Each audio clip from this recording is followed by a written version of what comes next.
Okay, and we're back. So this video is called Becoming a Buddhist Monk in Thailand. And as you can see by my shirt here, or whatever you want to call it, that I've ordained as a Buddhist monk.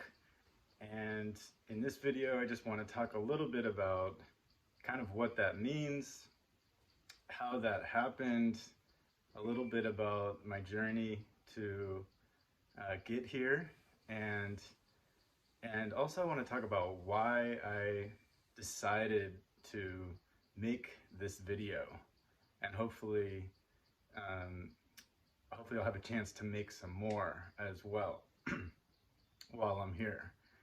So first of all, just to throw it out there that temporary ordination is very common in Thailand. And so it doesn't really mean what some people might think it means, that I'm a monk, that it's not, for most people, it's not any kind of lifelong commitment as it is in some countries and some traditions.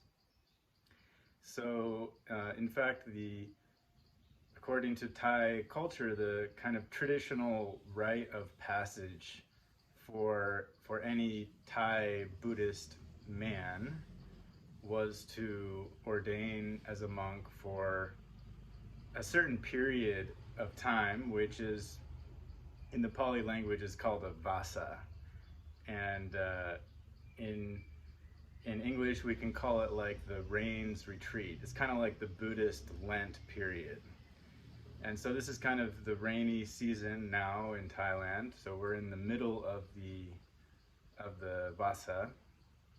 And the rains retreat is about 3 months, but I ordained a little bit. I ordained a couple weeks before it started. And then in order to really complete the whole thing, you're supposed to stay until like a certain ceremony. It's called the Katina ceremony, and so that'll be like a couple weeks after the rains retreat ends. So all in all, this is most likely going to be a 4-month ordination for me, and I'm a little bit more than halfway through now. So I've been here for about 10 weeks, and and also I want to say that, in no way do I think that wearing this or shaving my head, or you can see in Thailand we also shave our eyebrows, and we shave our head and eyebrows once a month, and that month is almost over, so that's why like my hair is getting a little bit long, and next week then we'll shave it again. Wearing robes, shaving your head, does it mean anything? Well, kind of. The main thing that it means is that you've made some kind of commitment to follow a certain set of rules or principles. And these were mostly laid forth by the Buddha almost 2,600 years ago. And in this tradition, the Theravada Buddhist tradition, we attempt to follow the same monastic code of conduct that the Buddha organized himself, the same code that he and his followers adhered to or tried to all the way back then. So this is the kind of the continuation of this living tradition. And the main set of rules consists of 227 rules. A lot of those are kind of outdated, or like they're very specific. So it's not like all of them are very relevant to me at this point, 2020. Like for example, there's there's a few rules about like how to act when you go to like a king's house. And Thailand is a monarchy, so like if I were to be invited to the king's palace in Bangkok, I might need to review those rules quickly, but otherwise, like, it's not going to happen. So then there's actually another set of rules that I didn't know about before. And there's, I don't know how many are in there. It's kind of hard to say, maybe another couple hundred. And they're kind of considered lesser offenses if you break them, but important things to know, and we also try to adhere to those. And then to make it even more complicated, there's a bunch of like cultural norms and etiquette that we're also meant to follow. Since we're here in Thailand, there's, you know, a kind of Buddhist culture that's built up around this tradition, and there's an expectation that, you know, within the community and within the tradition, that we aim to respect and maintain some of these things. So it's quite complicated, you know, how many rules or how many, you know, cultural expectations are there? I don't know, probably another 100 or 200. So my guess would be that, you know, I'm kind of trying to follow somewhere around 500 rules, and that's the main that's the main kind of thing that this represents. Wearing the robes and shaving your head is like, okay, this individual is at least supposedly going to try to follow these. Well, as you can imagine, it's kind of almost impossible to follow all of them, because even if you studied all of them several times or on a regular basis, it's like, you know, it just takes one moment of like to forget about something, and oh yeah, and then you already kind of broke one of the precepts. So and then of course there's like degrees of different types of precepts, that some of them are very serious infractions if you break them, and others are kind of like, you know, just try not to do that again. So then of course you can imagine there are certain monks who kind of take it really seriously, and other monks who kind of edit and have their own interpretations and justifications, and you know, it's not, we shouldn't idealize the whole thing to think that like every monk is like following 500 rules, because it just doesn't happen. You know, we have a lot of free time, a lot of time to spend by ourselves, and it's like when you're in your room, when you're in your hut, you know, nobody knows what you're doing. And so some people might wonder like, oh, you can use, you know, you can use a phone, you can record a video. Yeah, I mean, that's not breaking any of the rules. So of course there were no phones at the time of the Buddha, and with this kind of orthodox, very conservative tradition, you know, we aim to kind of follow the precepts to the letter. And that is complicated, because, you know, there's a lot of things that didn't exist back then, a lot of different technologies, and so there is a lot of kind of open for interpretation, and you know, how to a lot of kind of different opinions about how some of these things should be applied or should be navigated in the modern world. So kind of like ancient form, modern world, as you can imagine, it's kind of complicated. So to come to the point of like why I decided to start making videos again, it's been a few months, since I made my last video. The first 7 videos that I made, really, they I didn't have much of a plan, but in reflection, they're really kind of a nice package, and most of them are like an hour, 30 minutes to an hour.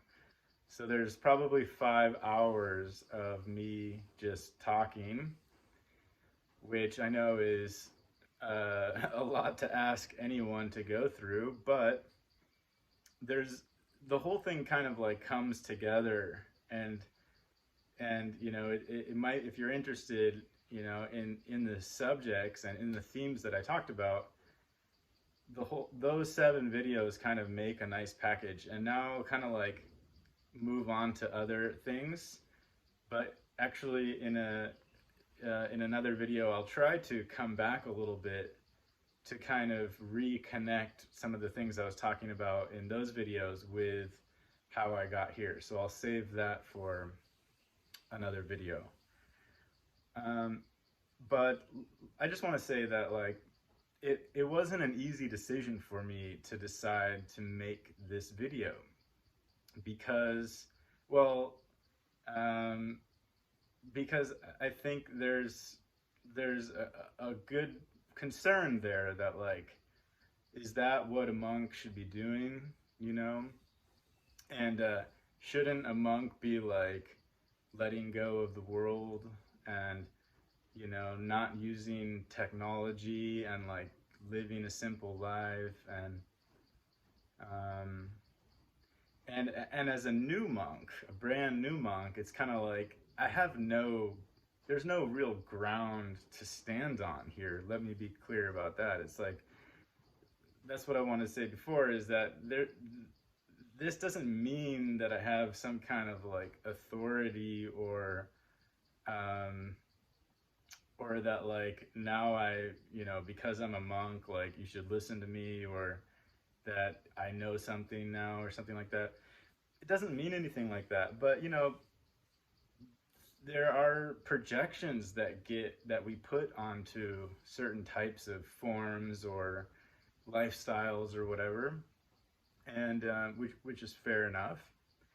And, you know, when I used to see monks like posting pictures of themselves on social media and making videos like this one, something about it rubbed me the wrong way.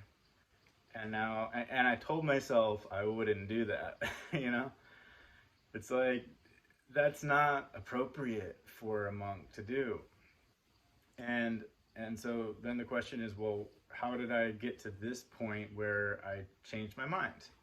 And I think it's an interesting question, because we are all very affected by expectations and opinions and projections, whether we know it or not, whether we want to be or not.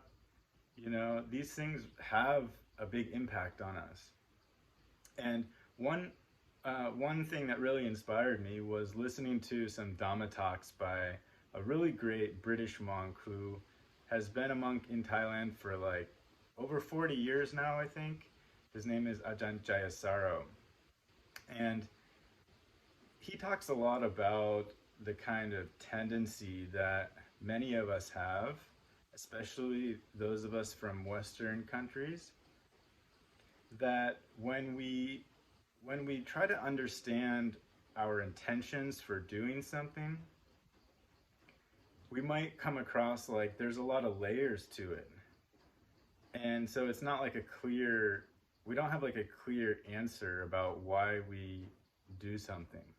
So when we reflect on that, a lot of times we'll kind of go through a list and be like, oh, well, like, there's one aspect of it there. Like, why do you want to make this video? Well, you know, maybe someone will benefit from it.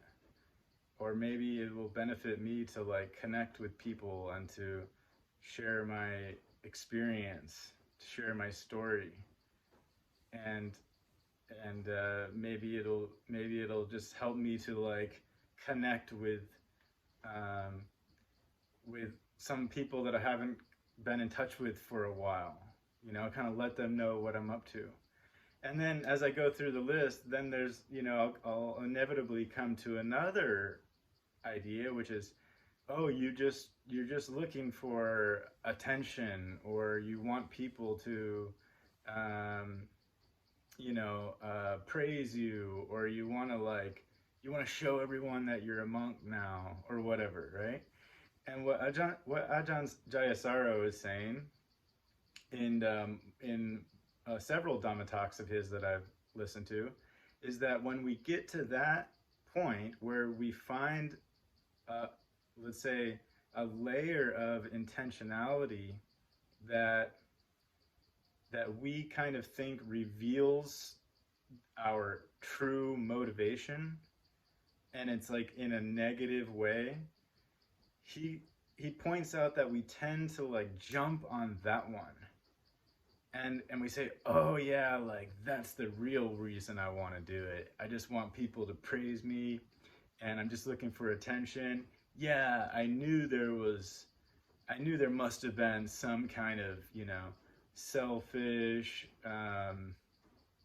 some kind of reason that wasn't, that wasn't worth following through with.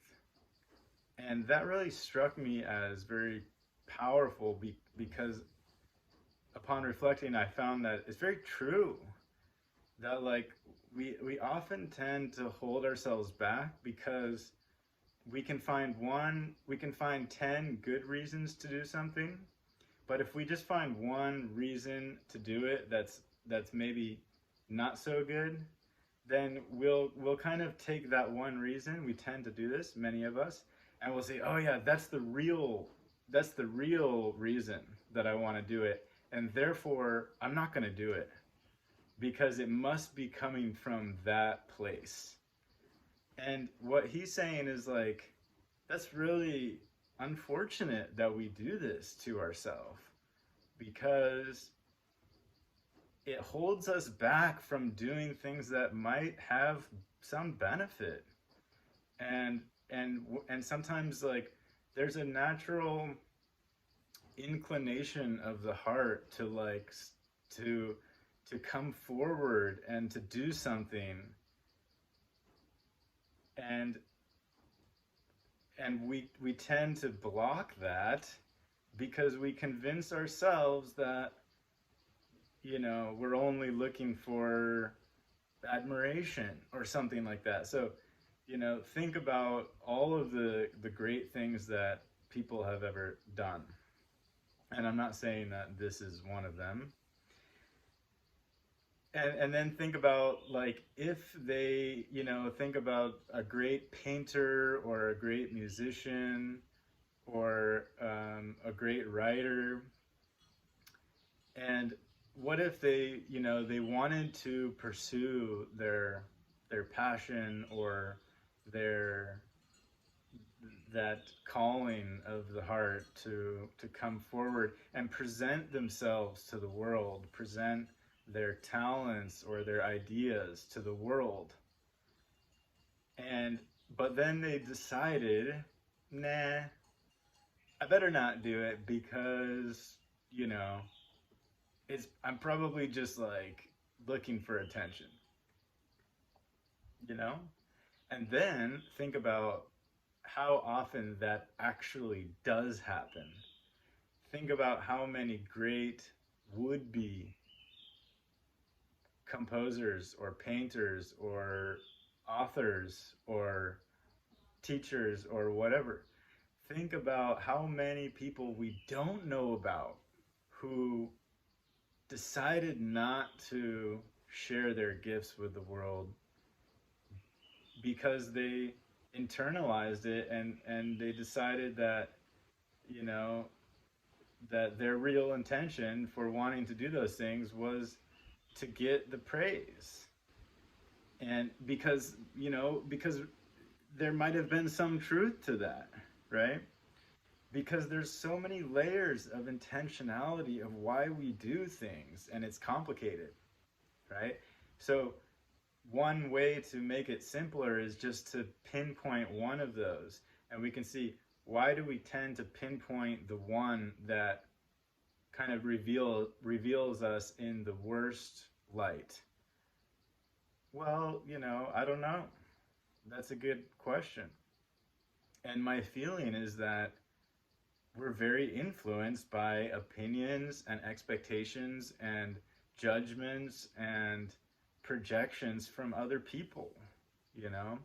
So I have these voices in my head telling me, don't do this, because, I know there's going to be people out there who are going to look at this and kind of like roll their eyes, or they're going to be like, disappointed that I decided to do this. And, maybe they're right. I don't know. Maybe I shouldn't.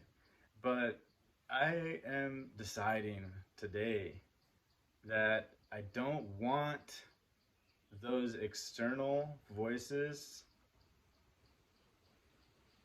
to be the cause of me deciding that I shouldn't do something that I want to do, that I feel called to do. And I shouldn't let those voices limit me to only deciding that this one layer of intentionality is reveals the true intention behind why I want to do this. Because it's not the whole story. And I'm tired of being limited by these things. It's like, it's self-limiting, but it's very influenced by external society, friends and relatives and acquaintances and other people, other Buddhists or other people in the tradition, kind of the voice of like, oh, you've been a monk for 2 months, you should shut up, you shouldn't be talking, just do your practice. Okay, there's a benefit to that, I respect that too. But what I don't respect, what I'm coming to respect less and less, and I can see myself doing this as well. Like I said, when I wasn't a monk, I didn't like when people did this kind of stuff. But it's like, well, let's reflect on that a little bit, because is that really our job to kind of look around and see what everyone's doing and kind of like label and make assumptions, right? We're doing the same thing to them that we're doing to ourselves. And we're doing the same thing to them that they're doing to their self. And the whole thing just holds everyone back, right? So I think one of the solutions is that if you kind of can if you can avoid falling into that trap in your own life by being brave and just going for it and not caring what people think, which is what I'm doing now, and it feels good. If we can do that, which means if we can stop holding ourselves back and kind of celebrate that, then I think, we're going to be more supportive of other people who are trying to do the same thing, and we'll be able to recognize it. But if we hold ourselves back, and because we've convinced ourselves that, oh, I don't want to do that because, I don't have like a pure intention for doing it, then we're going to hold that negativity and we're going to project it onto everyone else. And we're going to see someone else kind of stepping forward to share something or to do something. And we're going to say, oh, they're just looking for attention. Oh, they just look, fishing for compliments. And, maybe they are, but the thing is, when you look at yourself as an example, you'll see that, yeah, that might be one part of it, but there's a lot of layers to it and it's complicated. So it doesn't make sense for us to actually project that onto someone else and say, oh, they're just looking for attention. Because, first of all, we don't really know, right? Second of all, chances are there's a lot of reasons behind what other people are doing. Third of all, why do we care? You know, if it bothers you or whatever, well, first of all, we can reflect on that, and and otherwise, like, if someone's bothered by it, like, they don't have to watch, they don't have to pay attention. Why do they, they can just ignore what certain people are doing, and then at least we can have more space to, like, to do what we want to do, to say what we want to say without feeling so confined by societal pressures and expectations of, like, based on insecurities and negativity, based on people who held themselves back and then project out onto anyone who's not holding themselves back, and kind of stamping that label on them that, oh, it's really shallow, they're really shallow, or they're just fishing for compliments or whatever. So I'm not saying that it's not shallow. I'm not saying that I'm not fishing for compliments, but, again, it's not the whole story. And really, the only person who can know is ourself, and that's even not easy, right? So it's the more we become curious about this stuff, I think we can kind of start to uncover all these different layers, and then at least we'll have a better picture of, like, what's motivating us to act, and also, in what ways are we holding ourselves back.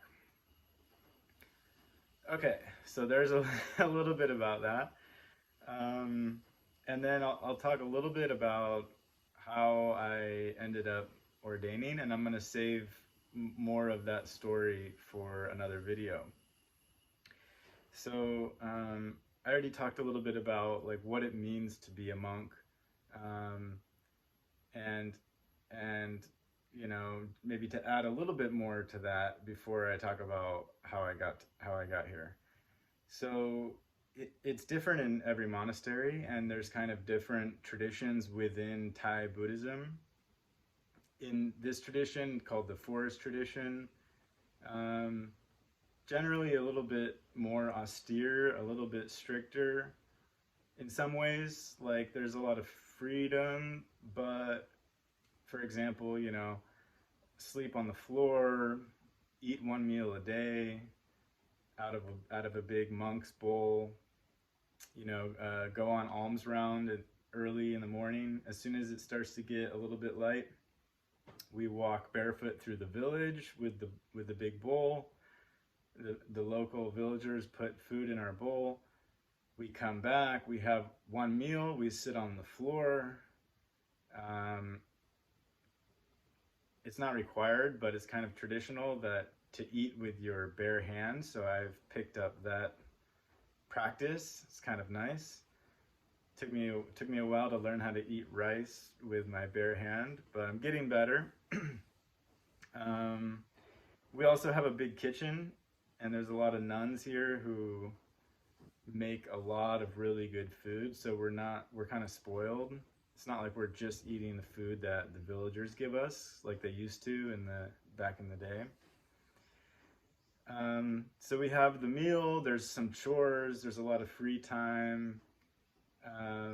I have electricity in my hut, I have a fan, so that's kind of nice. A lot of monasteries in this tradition don't have electricity by choice, which is also kind of nice, gives you that real traditional experience. But, it's hard enough. For me, this is kind of like, it's not the strictest monastery by any means. And, just kind of eating once a day, sleeping on the floor. having, 500 rules to try to follow. It's like, all right, that's that's a big enough challenge for me for now. And then, like in my bathroom, there's no shower or sink. There's like a little stool that's like this tall, and I sit on the stool, and there's like a big kind of trash, um, like a big trash can that I fill with water, and then there's like a bowl, and I just sit on the stool, and I take the water out of the trash, and I kind of just dump it on me to take a bath. So, some of these things are a little challenging to get used to, especially coming you know, uh, from the US, used to sleeping in nice beds and have a hot shower and, this kind of eating whenever you want. So that's very different here. Then a little bit about how I got here. Well, I first came to Thailand in April of 2010, so more than 10 years ago.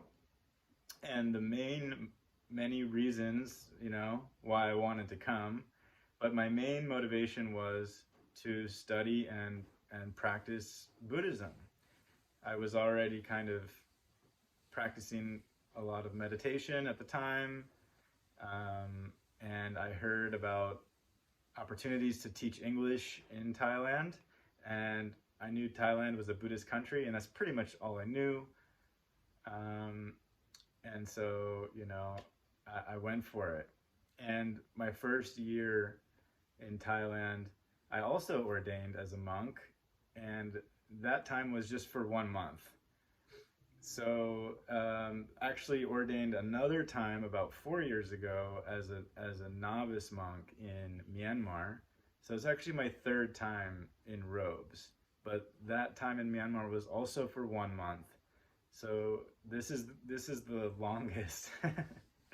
Not impressive, but this is the longest, um, and it's been interesting. It's been really amazing. It's been very profound in many different ways. Partially because of the challenge of the simplicity, all the time alone. So you kind of become hyper aware of how crazy your mind is, and that can be torturous. And there's kind of a roller coaster of um, throughout each day of like feeling really good, having some peaceful moments on the meditation cushion, and then, an hour later you kind of get bombarded with strong emotions, and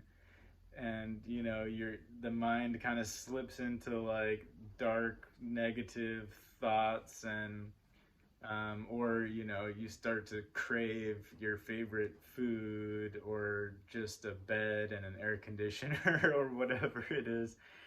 And it's kind of like, there'll be a moment, at least one per day, it seems. There'll be at least one moment every day where I'm like, oh, I could stay here forever. This is amazing.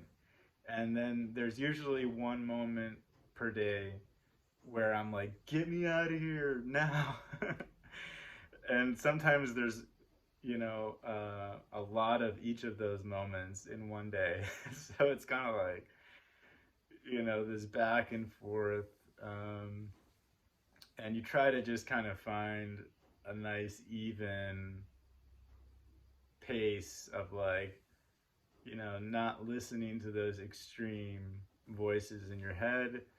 But at the same time, it tends to be like a ping pong game, kind of just like back and forth between feeling really great and loving it, and then really struggling, and like counting down the days until the rains retreat is over.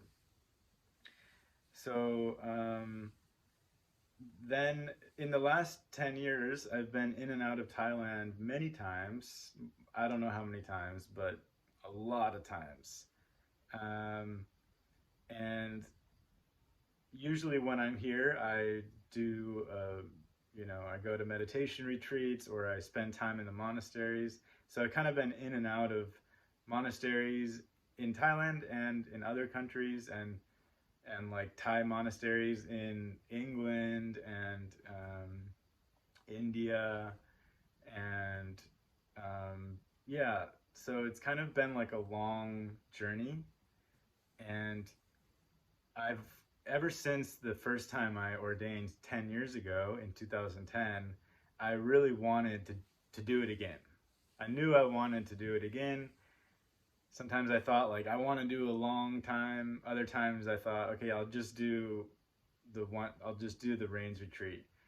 And and last year, but it's hard to kind of make it all happen because you've got, in the meantime, you've got to work, and you've got to have a place to live, and you have possessions, and you have to make plans.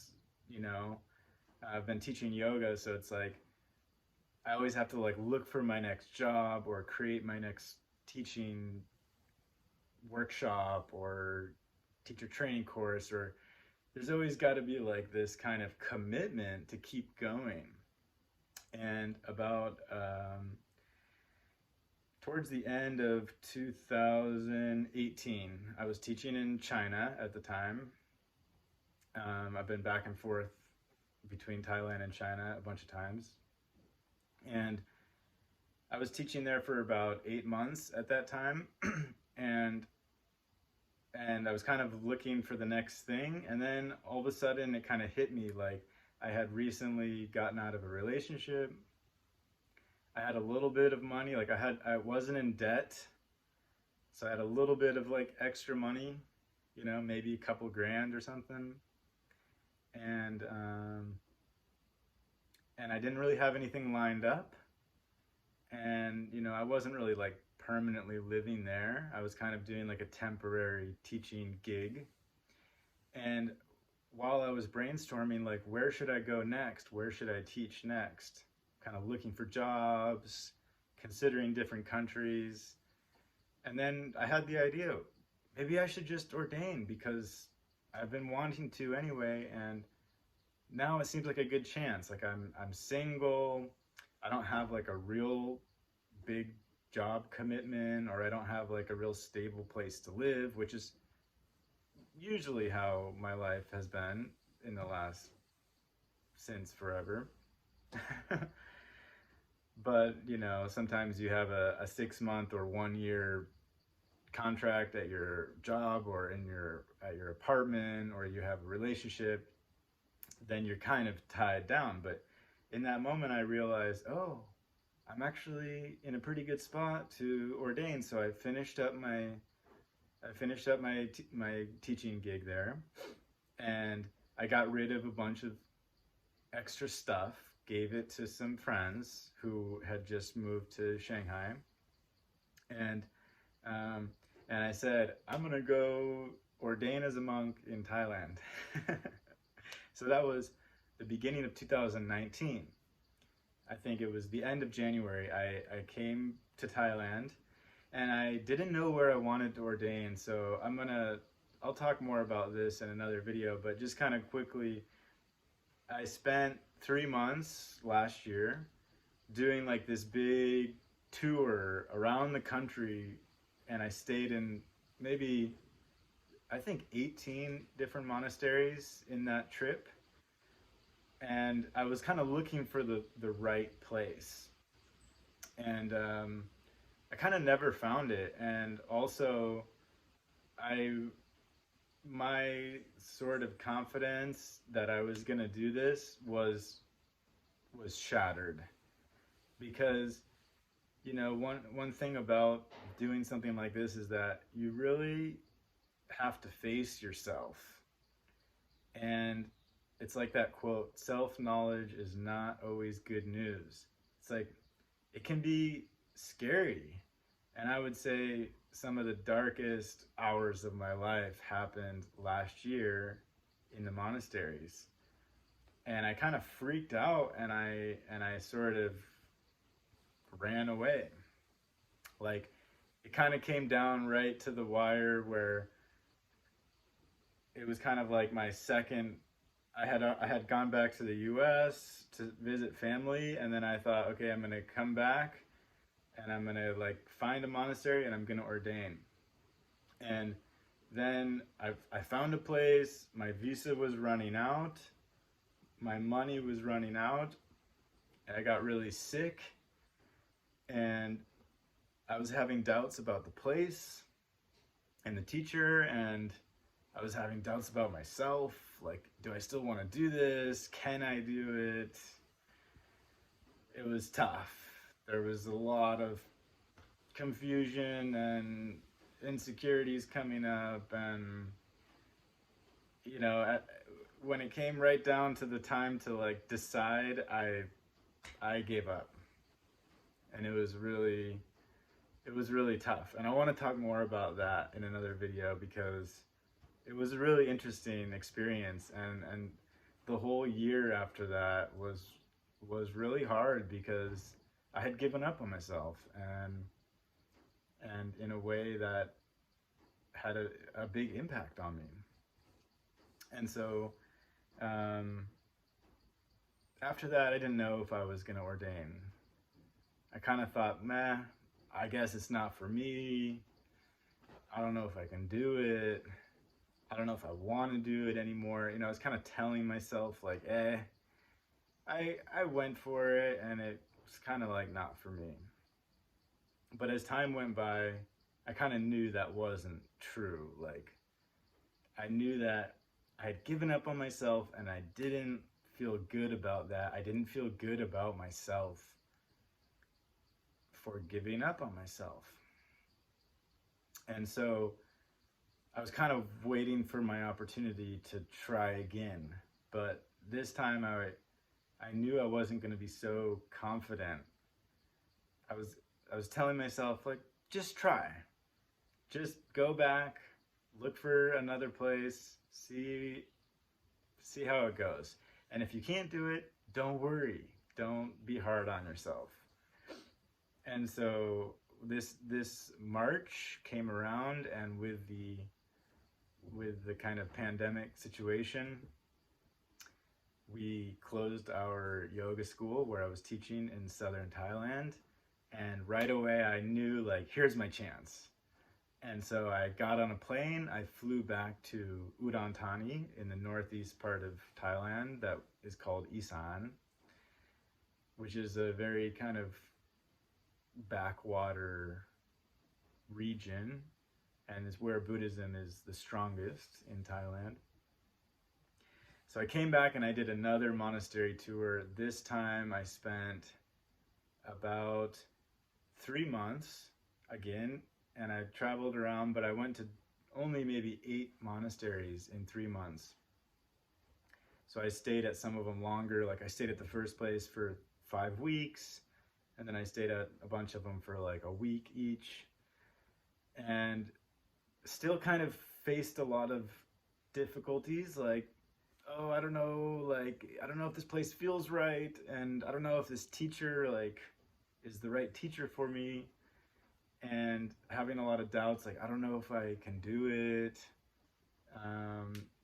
You know, kind of taking that step to just go for it freaked me out.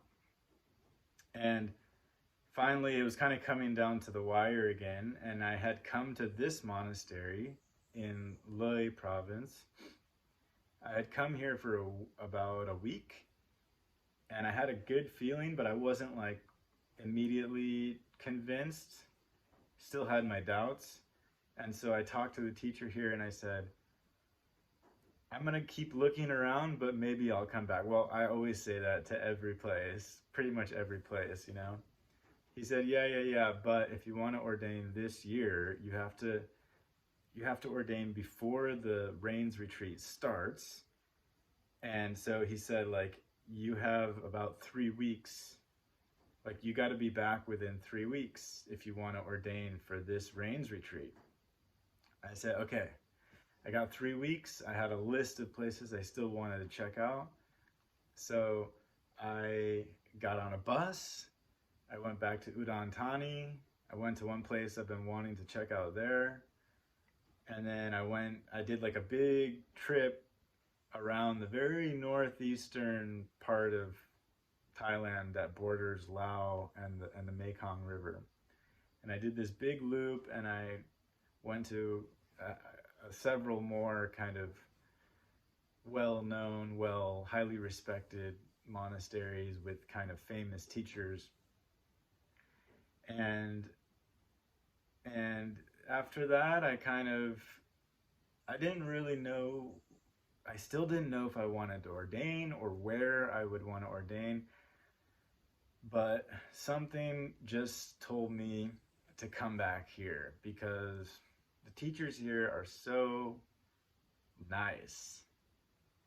And that's what I want to talk about in maybe the next video, which kind of ties back in with my previous videos about like what to look for in a teacher. And I talked a lot about the different types of teachers and the different roles that teachers will play, and how to kind of like know what you need. And so it's quite interesting, and I want to talk more about that, like why I ended up with these teachers who are super nice, and I was always kind of more drawn to like the real strict, tough types, which there are plenty of in this part of Thailand. So I went and I met some kind of more strict teachers, and then, you know, I think at the end of the day, when I had to decide, this was the least intimidating place to come back to. And since I barely had enough in me to like to go for it, I was like, well, I don't even know if I can do it, but like if I can do it anywhere, that's probably where it needs to happen, because it's the least intimidating, and you know, it's a little bit more laid back. So so I came back about 3 weeks after that, and my teachers here were really happy that I came back. They didn't know if I was going to come back or not. And 4 days later, I ordained as a monk. So there's a whole ceremony. They have to invite like what's called a preceptor, someone who kind of is the official monk who ordains new monks. There's a big kind of, the whole ceremony is like chanting in the Pali language, ancient Indian language.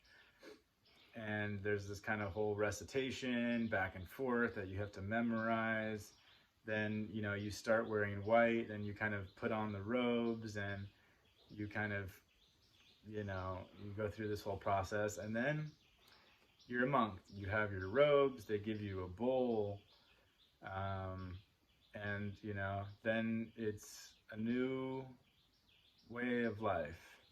And so in some upcoming videos, I would hopefully like to go a little bit more into like the lifestyle here, what it's like kind of my daily routine, and to go more into like some of the challenges that I've faced, and some of the insights that have come up. And yeah, like it's really been an amazing experience so far. And what I can say is that to come back to this theme of like, if you know in your heart that you got to do something, don't let yourself talk yourself out of it, like I did last year, you know. And I'm so happy that I didn't give up completely, and that I kind of gave it another shot. I'm so happy that I came back and kind of took that leap of faith. And, you know, I really feel like I needed to prove to myself that I could do it. And it's really, you know, it's not like ordaining for 4 months is kind of a joke, you know, in this tradition. But hey man, it's not easy. You know, it's pretty easy to look at that, oh, only 4 months. It's like, well, these can be some pretty tough days, you know? And and so, you know, it's kind of like, for me right now, this is it's been great. I'm super glad that I'm here. um, I've learned a lot. I feel I feel different in many ways. Like, I feel like a lot of things have become much more clear in my mind, and like what I want to do with my life and all that kind of stuff. So, you know, it's even though it's a short amount of time, there's it, there's something quite profound about this kind of um,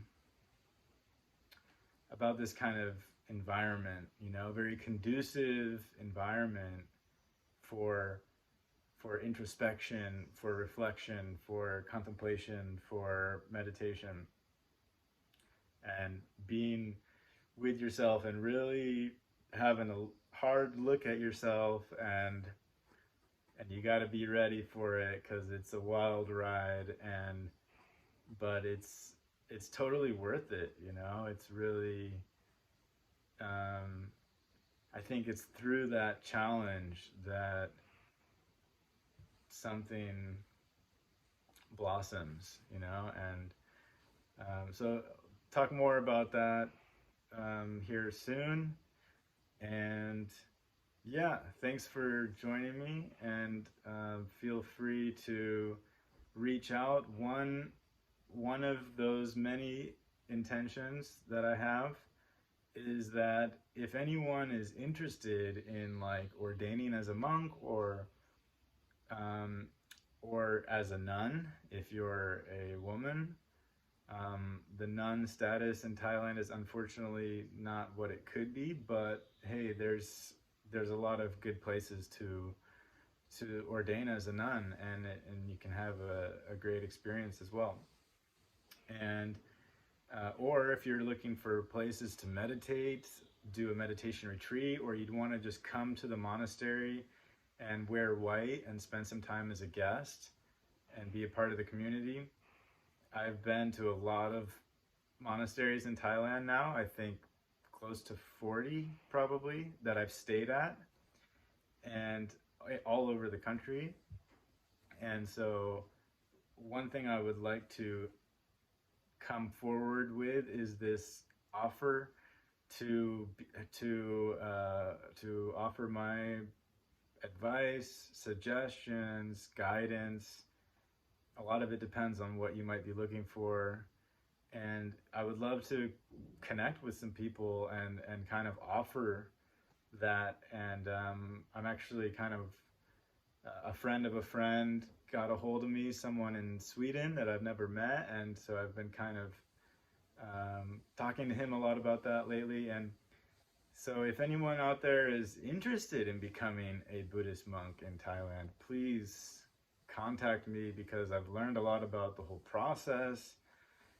I'm currently getting a religious visa for it.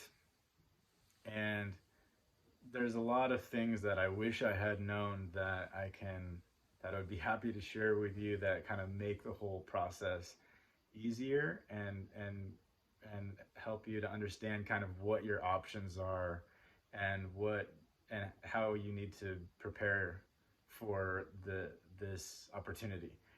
Okay, so thank you very much, and I will see you again soon in the next video. Bye.